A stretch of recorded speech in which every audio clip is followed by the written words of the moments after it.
Sapa Indonesia Malam, saudara. Sebelum saya ke BMKG, saya ingin ke Bung Abednego Tarigan. Ini adalah aktivis WALHI yang sekarang duduk di kantor staf Presiden, Deputi 2 Bidang Kebencanaan. Bung Abednego ya? Dan pembangunan manusia. Dan pembangunan manusia. Bung Abed, saya tanyakan dulu nih, kemarin karena mungkin COVID, jadi Anda tidak ikut bareng dengan Pak Jokowi ke Kalsel ya?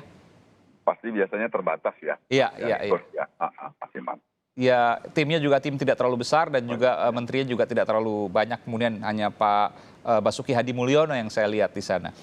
Saya ingin kemudian bertanya soal Pak Jokowi ke Kalsel. Bagaimana kemudian cerita ketika kemudian Pak Jokowi memutuskan bahwa harus ke Kalsel? Baik, pertama tentu kita berduka ya atas situasi di banyak tempat yang kejadian banjir dan kemudian juga gempa. Nah, terkait dengan Bapak Presiden, kalau kita lihat beliau dari dulu, dari tahun pertama ketika ada bencana memang selalu memberikan perhatian terkait di dalam bagaimana penanganan bencana. Karena mulai saya ingat dulu itu misalnya dulu banjir bandang Garut, saya juga di sana dulu pada waktu itu. Dan kemudian juga di beberapa titik yang lain di Kahurla juga kebakaran hutan dan lahan, beliau juga turun ke lapangan. Nah, ini memang memberi pesan kepada kita semua bahwa di dalam situasi tanggap darurat itu kepemimpinan itu hadir ya. Jadi ini memang menjadi satu selalu memberi seperti semangat sekaligus juga meyakinkan bahwa situasi tanggap darurat kita itu akan kita tangani seoptimal mungkin. Pesan-pesan ini menjadi satu hal yang penting selalu disampaikan oleh Bapak Presiden. Dan kemudian juga sekaligus juga untuk bisa melihat kondisi lapangan. Karena salah satu yang menarik Bapak Presiden selalu perhatian itu kedetailan ya, detail beliau begitu. Saya pengalaman di beberapa kasus bencana saya ikut dan kemudian melihat beliau itu memeriksa dengan detail terkait dengan bagaimana penanganan tanggap darurat di lokasi tersebut. Ya, gitu. Ada pesan khusus yang disampaikan mungkin Pak Jokowi? Bagaimana Mas Iman? Ada pesan khusus yang disampaikan kepada timnya misalnya internal, kemudian juga untuk masyarakat pada saat berkunjung ke Kalimantan Selatan, selain kemudian apa yang disampaikan pada saat konferensi pers? Iya, biasanya juga beliau itu sangat concern dengan dimensi yang lebih luas sebenarnya, Mas Iman. Jadi hanya memang beliau memilih untuk menyampaikan secara proporsional di ruang publik. Misalnya kalau dilihat dari pengalaman-pengalaman yang sebelumnya, baik itu banjir bandang di Jawa Barat ataupun kemudian juga kebakaran hutan di Sumatera misalnya dan di Kalimantan, beliau juga selalu bicara juga selalu mengingatkan untuk perbaikan tata kelola ya. Jadi ini satu isu yang sebenarnya selalu ada di dalam frame berpikir ya, beliau. Ini sekali lagi karena mungkin lagi COVID ya, tapi kemudian ada rencana juga untuk berkeliling ke daerah lain, Bung Abednego.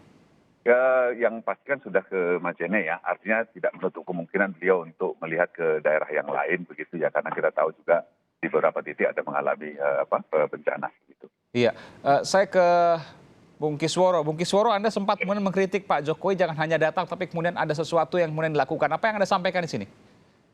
Ya betul lah kan, karena presiden ini kan pimpinan tertinggi di negara kita ya kan. Makanya saya bukan hanya sekedar datang kita ingin kan, apalagi kemarin statement yang lagi viral ini kan hanya menyalahkan hujan atau sungai kan. Ya, hanya menyalahkan hujan dan sungai. Tapi luapan sungai maksudnya? Ya, tapi kalimat yang muncul kan gitu. Jadi kita bilang bahwa seharusnya karena pemimpin tertinggi negara ini, kesempatan ini, kayak kemarin kan beliau udah pengalaman lah. Apalagi saat Karhutla, beliau malah sendirian lagi kan. Setelah beliau pulang, akhirnya pas beliau balik lagi ke lokasi Karhutla, kosong misalnya. Nah, saya pengalaman itu seharusnya semua dipanggil lah. Kalau perlu, ayo kita dialog terbuka juga misalnya kan.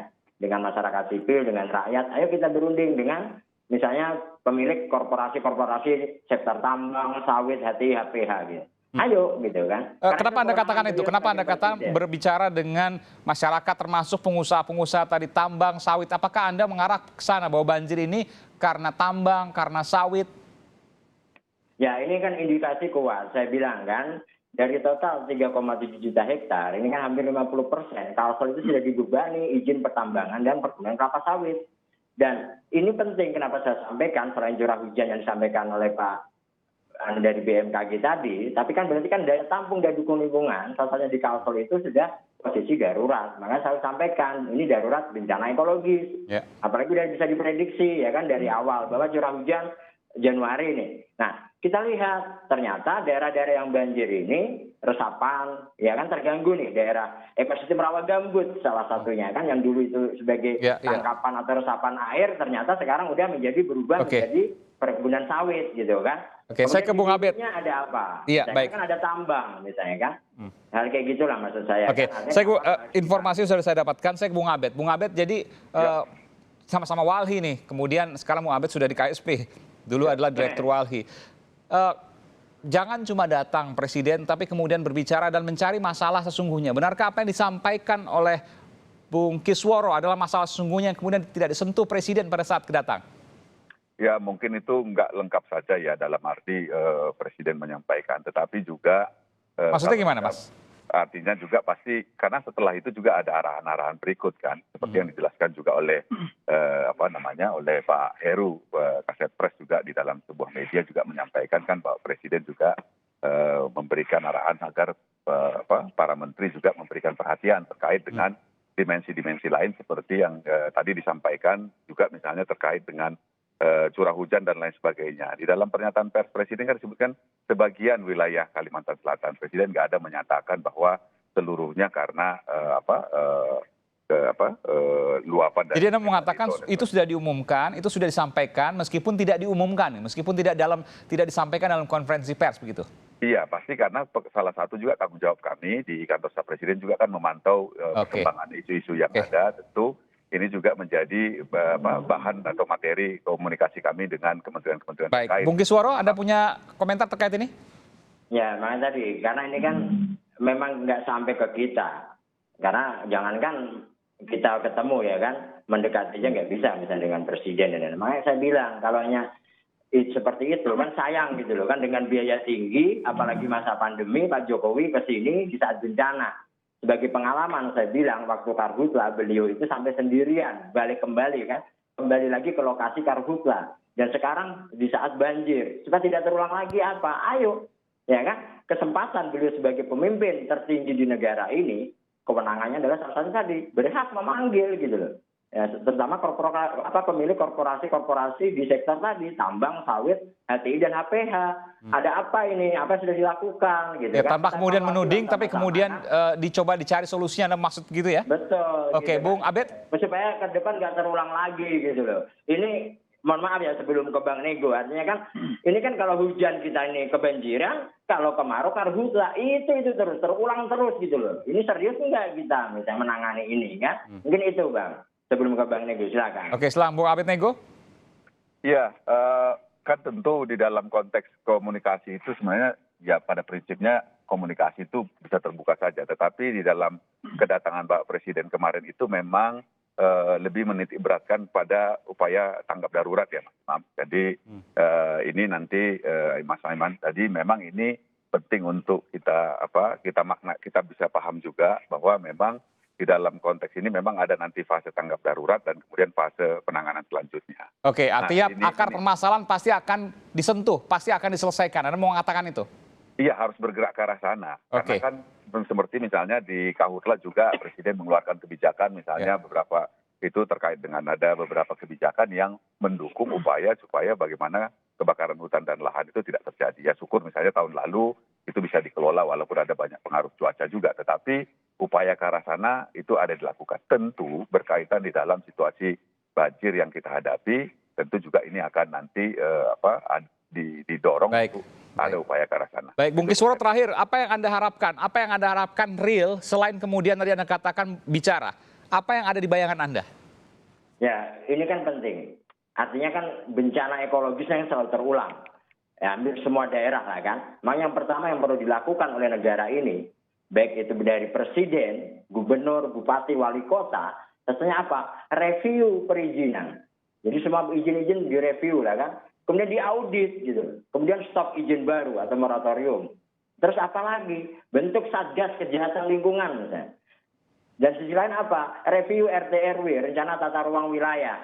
Itu pun kalau masih ada R-nya. Kalau hilang R-nya berarti rencana tata ruang wilayah. Nah ini penting, kemudian RPJM, Oke. RPJP, dan itu penting gitu. Jadi, Itu permasalahan dasar yang kemudian Anda harus lagi. katakan bahwa itu menjadi penyebab apa yang terjadi hari ini. Betul. Salah satu yang kemudian terjadi selain Komprehensif cuaca. dari hulu ke hilir. Betul. Oke, saya ingin terakhir ke Pak Guswanto dari BMKG. Pak Guswanto, benarkah bahwa faktor tunggal tidak hanya cuaca, bahwa ada faktor-faktor lain yang kemudian terjadi? Misalnya tadi soal alih fungsi lahan atau kemudian tambang yang jorok misalnya yang kemudian tidak dikembalikan fungsinya. Apakah itu kemudian bisa terjadi? Ataukah memang murni karena cuaca? Baik, Aiman. Jadi kalau kita lihat dari beberapa bencana yang terjadi, itu kita lihat dia cuaca merupakan salah satu faktor. Jadi pasti ada faktor ikutannya. Misalkan karena curah hujan yang ekstrim, maka terjadi banjir. Maka ikutannya nanti adalah kalau nggak banjir bandang, ya berarti ada tanah longsor. Itu yang dulu. Jadi artinya kalau kita lihat lebih jauh, misalkan dengan tanah longsor, maka kondisi tanah yang harus dilihat, apakah dia sudah jenuh atau tidak. Kemudian bagaimana tutupan lahan di atas sebagai penahan air, run off-nya seperti itu. Jadi itu memang ini perlu dikaji lebih jauh. Cuaca itu hanya salah satu sebagai faktor menurut dari sisi kami. Contoh misalkan dari beberapa yang terjadi, misalkan seperti di Jember, kemudian ada di Manado, kemudian ada terjadi juga yang baru tadi siang di mana?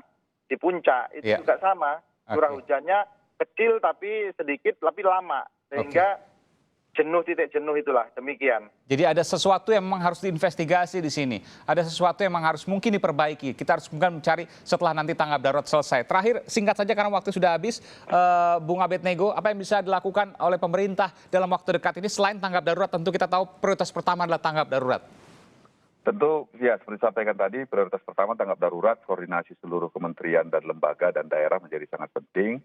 Dan tentu yang berikutnya juga perlu melihat dari dimensi yang lain juga. Dan kita tadi sampaikan soal isu-isu soal tata kelola, memang ini akan menjadi perhatian kita. Dan ini memang diperlukan ya untuk selalu suara-suara dari masyarakat sipil memang sangat penting, termasuk juga dari para ahli terkait dengan situasi. Iya, nanti akan diajak bicara Walhi Kalimantan Selatan mungkin?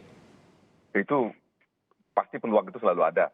Oke, baik. Nanti kita akan cermati juga. Terima kasih karena ini sama-sama alumni Walhi juga. Terima kasih Bung Abednego Tarigan, Deputi dari Kantor Staf Presiden, dan kemudian juga ada Pak Guswanto dari BMKG, dan terakhir ada Bung Kisworo dari Walhi Kalimantan Selatan. Terima kasih turut prihatin atas apa yang terjadi. Mudah-mudahan segera usai bencana ini dan kemudian bisa dikendalikan dari sisi cuaca dan juga tidak terjadi di tahun-tahun berikutnya karena kita abai terhadap alam. Terima kasih, selamat malam.